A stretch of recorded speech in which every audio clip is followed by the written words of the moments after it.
I'm not going to lie. Sitting down and talking to all of these folks in the FPV community has been awesome. And probably one of the conversations that I was looking forward to the most was my conversation with Trappy. And this is the middle of that conversation that he and I had. Now, I had a lot of expectations and a lot of uncertainties going into my conversation with Trappy. Everybody knows the stories. They know the rumors. They know he could be a hothead. He could be maybe a little bit crazy. I found him to be very chill, very even-keeled, and very well-spoken. The topic that we get into today is what is it that drives the spirit and the vision of TBS? And I will tell you what, he uses the term reckless disregard, and I will let you experience the rest of it from there. So let me turn the conversation, because as I mentioned to a couple folks, I'm gonna be interviewing Trappy, and the responses that I got ranged from, "All right, man, good luck," to, "Oh, Trappy's the greatest guy ever," and you are, speaking of you, right? And you came up, you made a name for yourself. Team Black Sheep has made a name for itself.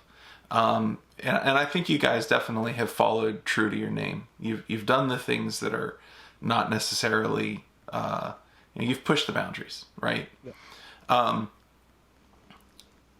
But we're sitting here talking, and you're a seemingly humble, chill dude, right? But then you look around, and there's a lot of rumors and a lot of stories floating around about this fiery guy that that just, is hiding somewhere in there. And I'm curious, I don't care about the feuds. I don't care about, who talked to who or who did what or whatever. But tell me, where does that spirit come from? And I think that the same spirit that drives some of those, crazy interactions are the same thing that puts you in conflict with governments of the world, right? Yeah. So where do you think that spirit comes from? Well, it's a reckless disregard of whatever other people think, I would say. Mm-hmm. To the point where it's really I have never really considered other people's opinions if I'm sure of what I'm doing is right. Mm-hmm. That's just, I don't know, I consider it a waste of time, to really oh, am I stepping on boundaries or not? No, I'm around here for 100 years, probably less, right? I really don't have the time to deal with people who are saying oh no, this shouldn't be done that way, and shouldn't you no, I'm listen, I've done this, I've done the research, what I'm doing is going to be safe, and I want to do it, right? And the same thing with other personalities in the industry. I have this vision of where I want to take Team Black Sheep, mm-hmm. and they're in the way of that. Mm-hmm. So I don't have the time. I just want to, for me, a business relationship is mutual, right? You buy something from me, I make a little bit of money, you sell it, you make a little bit of money, right? Mm-hmm. And that has to do, for me, at the core of it, there's a mutual respect that what I'm bringing to the table is equal to what you're bringing to the table. Mm-hmm. And if some people don't respect what I'm bringing to the table, then I just, there's no, it's not a personal thing. I just feel that, as a business, I think that they're harming my business long term. Mm-hmm. That's why I don't want to be associated with them. And a lot of people take this very personally. Mm-hmm. I can assure you it is not, right? It's not. I've dealt with people who I think are absolute jackasses mm-hmm. in business, right? But they align with what I want to do, and then that's fine. I don't have to I don't have to like be able to drink beers with everybody, right? Right. In a business environment, right? If you're working with me, I don't care who you are, like what religion, what opinions you have. All of these things don't really matter to me. To me, at the core of it, and I think this is what you're getting at is just yeah, like people think that I'm this hot-headed guy that just like goes off on people. It's not the case at all, or I mean, eventually it becomes the case. But, Right. um, but it's just because it's a repetitive like disregard of where I think the company should be going. My company, not their company. I don't care what their company does. But and if that's not aligned with us, then I just break off contact usually. Mm-hmm.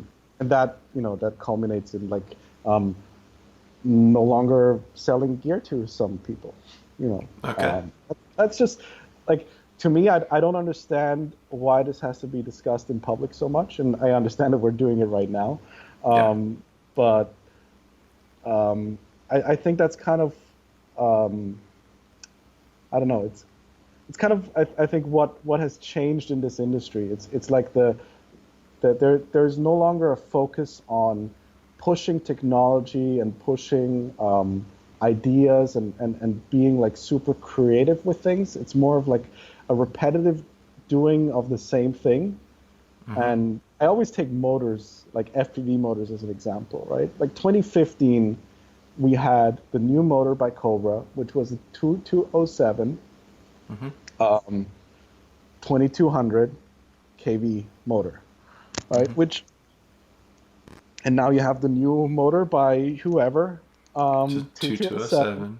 2200, right? So it's like it's going around in circles in like these yearly to yearly intervals, and it's not really radically improving.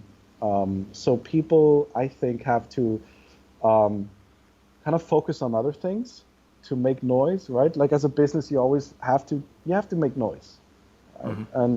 And so they're kind of I don't know, one of the You most generate disturbing. hype. Well, not really generate hype. It's more of like a publicized conducting of one's business. I have no problems with hype, right? Because hype is always, I mean, it happens everywhere. You can't really avoid it. Right. But if you publicly conduct business, or even just like publicly design products, there's nobody is going to agree ever on anything. Like take a simple thing as a motor color. If I ask 100 people, I will probably get 30 different opinions on Mm-hmm. what the color of the motor should be. Mm-hmm. And all of these are valid opinions, and all of these are really nice people. But kind of like if you hold up that motor color as like, like as a kind of like a bait to generate noise, um, those 30 opinions are going to clash, and they're going to create what we now understand as drama. Mm-hmm. And that is kind of the issue, because it's not really pushing us forward. We're not really discussing the things that I want to be discussing, right? Like the Mm-hmm. things that I think FPV pilots should be discussing, like how do we get HD FPV? How do we extend the range of Crossfire or of your regular 2.4 link way beyond anything that anybody has ever imagined, right? Or how do Mm-hmm. we push battery technology to the point where we can fly 3 hours? Like these were the things that we were fighting about 5 to 8 years ago, Mm-hmm. and right now we're fighting about like why doesn't TBS sell to this guy, or why doesn't it's So, these are I don't know. They're not really interesting issues to me. well, and I think there's a statement that you made prior as you were going into this explanation. It was that you will cut off relationships with someone whose business practices do not align with the vision of Team Black Sheep. Yeah. So tell me more about the vision of Team Black Sheep. Like, what are you trying to push? We're trying to push FPV technology anywhere, like airborne, ground-based, whatever, anything that allows people to experience a remote view Mm-hmm. of like an autonomous or non-autonomous aircraft. This is what Mm-hmm. we're trying to push, and all the technology surrounding that, I think, are really like massively empowering tools, not only to creators, that they're massively empowering to businesses, to for leisure, like all these kind of applications that revolve around Mm-hmm. FPV. I want to push those in every way possible. And that, in my opinion, is massive investments into R&D. So like I don't think any company spends even close, like even remotely, the amount of time and money that TBS spends on R&D. I mean, I've been to other FPV companies and I was like, are you kidding me? Mm-hmm. Like this is your R&D department? Have you lost your mind? Mm-hmm. Like, how are you going to be in business in 3 years? So um, these I don't care about any financial objectives. I don't care about any like. I've never been that kind of guy. I'm set for life more or less. Mm-hmm. Like based on what my dad has been doing, not me personally, right? Right. So, but my dad never supported me on this. Like, I mean, he did support me mentally, but never like financially. Right. And I think I really thank him for that because like that's really allowed me to understand how the business world works. Right. So that's kind of like the constraints in which I move, right? Like I have to be able to pay the salaries at the end of the month. I have to be able to buy the goods and then to sell them. Like these are the constraints where I say like, okay, this is how much money we need in order to make this project happen. And that's kind of like one of the sad things that I think are happening in this industry right now is you're revolving around incremental improvements and as you call it, like hype, which kind of, there's, I don't know how many targets there are now in beta flight, but it's gotten so bad that they have had Yeah. to abandon the support for foreign targets, right? Where they're just Mm-hmm. like, okay, there's one code base and you configure it and then leave us alone with this. Um, so um, I guess the point that I'm trying to make is like if there were three flight control manufacturers, those three guys would have so much more resource um, to really make radical improvements. I mean, Mm-hmm. we are nowhere near the level of what a DJI NASA was 5 years ago, which is kind of embarrassing. Like from a hardware point of view, right? I'm not talking about Mm-hmm. software.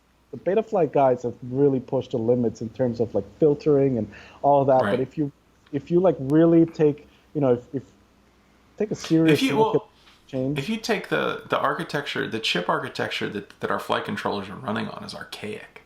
Yeah, yeah, It's I mean from a I don't even know what nanometer technology it is, but it's nowhere close to state of the art. yeah. And we're talking about loop cycles that are extraordinarily slow compared to anything modern. So I mean it I periodic. So I'm a computer guy. I'm a software engineer. Spent a lot of time in mobile, and periodically I like look at my like at my iPhone, and I'm like, can I get that technology in my flight controller? And what would happen if I did? Yeah. Well, you can't.